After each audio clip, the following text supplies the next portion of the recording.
Hi, welcome back and welcome to our fourth subtopics entitled Expansion Valve System.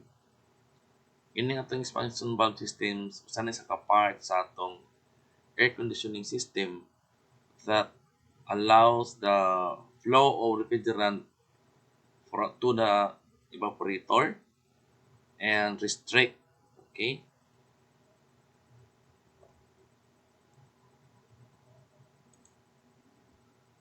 ang expansion valve systems. An expansion valve is attached to the inlet of the evaporator and controls the amount of refrigerant flow into the evaporator. The valve controls refrigerant flow based on evaporator outlet temperature, measured by temperature sensing valve and tube. Mhm. So kining expansion valve systems naatas din sa inlet sa atong evaporator. So ang trabaho ani para mo flow ang refrigerant gikan diri paingon didto or ma-restrict ang flow tungod aning temperature sensing valve and tube. Okay? So, yun sa man ni sa pagtrabaho, yun sa pag-function. So ang function ani when the outlet is warm, katong outlet sa evaporator, the opening of expansion valve is increased, allowing refrigerant to flow into the evaporator. So, okay, di ba? Kung mainit ang outlet, so mo-open ni siya nga ang gianan sa refrigerant para mas makasulod ang refrigerant mo flow. As the outlet temperature of the evaporator decreases, the sensing valve causes the expansion valve to restrict flow of refrigerant into the evaporator. So kung bugnaw na tong outlet, so musira ra pagbalik ang inlet, no? So mo sulod lamang ang refrigerant sa evaporator kung init na pod ang iyang outlet pipe or tube. So unsa may tawag ani nga expansion valve? So this type of system is called the thermostatic expansion valve system, usually abbreviated TEV or TXV. So common na sa ato diri nga gigamit sa Pilipinas. Sa other countries, lahi lang gigamit kay nagamit sila og orifice. So we will discuss that to the next topic. Okay? So figure 10, a typical air conditioning system that uses an expansion valve. A sensor valve is attached to the outlet of the evaporator to control refrigerant allowed to flow into the evaporator. Okay? So, naa diri gibutang ang thermostatic expansion valve. Ang flow sa atong refrigerant gikan sa compressor moagi dito sa discharge line. Yeah. Of course, na-compress man siya, so may naka-develop siya og high pressure gas. So diri pa mingon sa condenser, wala po moagi sa reservoir dryer. Pag abot diri, before siya moadto sa evaporator mo na gitawag og inlet kay diri man ang flow. No? Once nga mo cold ang nga area diri, kining flow sa kuan na refrigerant diri gikan kini sa inlet, dili na mo ko flow kay i-restrict na. No? Kay bugnaw naman. Once nga mahurot na po ng refrigerant ang bugnaw niya, so kini sa mo taas ang temperature. Once mo taas ang temperature ani, o mawala ang cold, so mo open na po ding balik ang thermostatic expansion valve or TXV. Okay? So para mo flow na po balik ang refrigerant. Pag abot diri dapita suction line, low pressure gas na mitabo kay nanam say dire restrict ni sa dire gamay lang gi-meter lang siya yan naman ang pagpa flow pag abot diri vapor na lang so ubos na pud ang iyang pressure. So kini atong diri topic karon nagka-focus lang tani sa thermostatic expansion valve. So kung wala ning thermostatic expansion valve, walay mo restrict mo sa flow sa refrigerant. Okay? Kung walay mo restrict sa flow sa refrigerant, kung continuous na sa diri, maybe dili na maka ah, transfer into vapor diri area ug sulod diri liquid pa. And makadaot po na sa atong compressor kay liquid is not a compressible substance. So, madaot ang atong compressor. So, dapat yun nga, muagi diri yun, once mo gawas sa diri sa evaporator, low pressure gas na siya para ibalik na po siya dito sa suction line o suyok para masuyok na balik sa compressor para i-compress. Okay? So, balik ko na ako. Ang temperature thermostatic expansion valve, maoy mo restrict or mo pa-stop sa flow sa refrigerant if bugnaw na kayo ang evaporator, or mo magpa-flow, allow nga mo flow ang refrigerant kung di ba wala na po ibugnaw ang evaporator through this temperature sensor. Okay, no? Kining valve o kaning tube. Okay?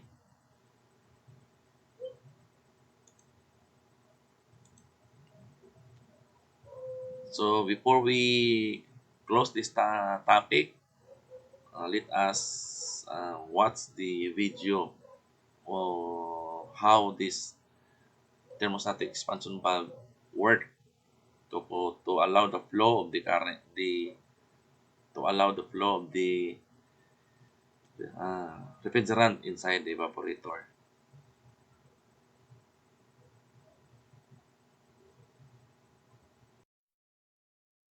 So where do we find the expansion valve? Expansion valves sit between the condenser and the evaporator in a refrigeration cycle. In this model, which is a T2 thermal expansion valve, we have the main body, which is made from brass. On the body, we have the refrigerant inlet at the bottom of the valve, then the refrigerant outlet at the side. And on the other side, we have a cap which can be removed. Under that cap is a screw which is used to manually adjust the superheat. We'll see how that works later on in this video. On the top, we have this large head called the power head.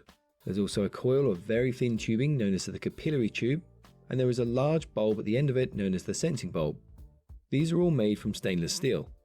The coil is stretched out so that the bulb sits at the exit of the evaporator to sense the superheat. We have previously covered in great detail how thermal expansion valves and electronic expansion valves work, as well as the different types of expansion valves used on chillers. Do check those out, links are in the video description below. What are expansion valves used for? Expansion valves control the flow of refrigerant into the evaporator in response to the cooling load. They measure the superheat at the outlet and react to this, increasing or decreasing the amount of refrigerant flowing into the evaporator to try and maintain a constant superheat. This also ensures that the refrigerant is boiling off and it will leave the evaporator as a slightly superheated vapor and prevent liquid refrigerant entering the compressor. Liquids cannot be compressed, so if they enter the compressor, this can cause severe damage and even destroy it.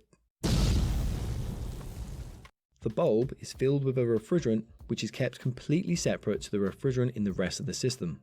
These two refrigerants never meet or mix, they are always separated. The superheat boils the refrigerant inside the bulb, and as it boils, it creates pressure. The pressure travels along the hollow capillary tube and into the power head. The power head controls the flow of refrigerant, and we'll see inside that later in this video. We place a removable cartridge inside the inlet of the expansion valve. This has an orifice which works with the valve to control the flow of refrigerant. There are different sized ones depending on the cooling capacity and the refrigerant being used. Okay, enough about that, let's cut it open and look inside.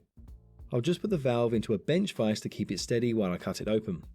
Because of the delicate parts inside, I'm going to use a hacksaw to cut this one open. It does take a little longer, but the angle grinder could rip apart the internals and I want to be able to show you these parts. Okay, that's the first cut done. I'll just rotate that in the vise to cut the other side open. Again, I'm just going to use the hacksaw here to cut through it. That's pretty much cut now. I'll just use a chisel to snap the last little bit inside. And there we go. So let's have a closer look inside. So we have the main body which holds everything together. We have the refrigerant inlet coming in from the bottom of the main body in this vertical pipe, and then the refrigerant outlet on this horizontal pipe. So the refrigerant comes from the condenser and enters the valve body via the inlet. It enters as a high pressure, medium temperature saturated liquid. It then passes through the valve body, and when it leaves, it exits the valve through the outlet and will now be a low pressure, low temperature liquid vapor mixture. So what's causing the change in pressure, temperature, phase, and also controlling the flow of refrigerant? Well, we can see the small pin here. This is connected to the diaphragm up in the power head. The diaphragm is a thin sheet of flexible metal. As the diaphragm moves up and down, it causes the pin to move up and down also.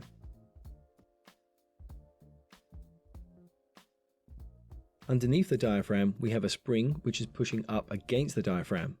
We can use this to adjust the superheat, and we'll look at that a bit later in this video. Above the diaphragm, we have this empty chamber which is connected to the capillary tube and then the sensing bulb. The chamber, the capillary tube, and the bulb are all hollow. I'll just cut through the sensing bulb using an angle grinder to show you the inside. As you can see, it's just an empty cylinder which is usually filled with some refrigerant. The refrigerant in the bulb and capillary are completely separated from the main refrigerant which flows in the system. This isolated refrigerant only moves between the bulb, the capillary tube, and the top of the diaphragm. The sensing bulb sits at the outlet of the evaporator. As the cooling load on the evaporator increases, the superheat increases at the evaporator outlet. Because the sensing bulb is in direct contact with the pipe at the evaporator outlet, the thermal energy transfers and causes the refrigerant inside the sensing bulb to expand and boil. Because the sensing bulb, capillary tube, and the chamber are all hollow and are a sealed system, as the refrigerant expands and boils, it causes the pressure inside to increase. This pressure travels along the capillary tube and makes its way to the chamber above the diaphragm. As the pressure increases, it pushes down on the diaphragm, and this pushes down on the pin. The pin controls how much refrigerant can flow, but to do that we need one more part. Inside the inlet of the valve we place an orifice assembly. Inside is a small strainer which protects the valve from blockages. Then there's a small orifice or hole which is blocked by a spring-loaded stopper. Our pin in the main valve pushes down on this stopper to open the valve. The further the stopper is pushed down, the more refrigerant can flow. As the cooling load increases on the evaporator, the superheat increases at the outlet. The sensing bulb at the outlet detects this, and the refrigerant inside boils, causing an increase in pressure along the capillary tube. This pressure pushes the diaphragm down, and that pushes the pin down, which opens the valve and lets more refrigerant flow. As more refrigerant flows, the superheat decreases, and so the pressure in the sensing bulb and capillary tube decreases, which means there's less pressure pushing the diaphragm down. The spring then pushes the diaphragm back up, which causes the pin to move up, and as the pin rises, the spring-loaded stopper begins to close the orifice, which reduces the amount of refrigerant that can flow. This repeats constantly and stabilizes the valve to ensure the correct amount of refrigerant can flow. We mentioned earlier about adjusting the superheat control. Well, this plug on the side is threaded internally, and if we rotate this, we can move the slider up or down depending on which way you rotate it. As the slider moves up and down, it changes how much force the spring is applying to the underside of the diaphragm, which changes the sensitivity of the device and allows you to therefore tune the expansion valve and adjust the superheat. Okay, now we already finished watching the video how this expansion valve works. So let's proceed to the number 5 orifice tube system.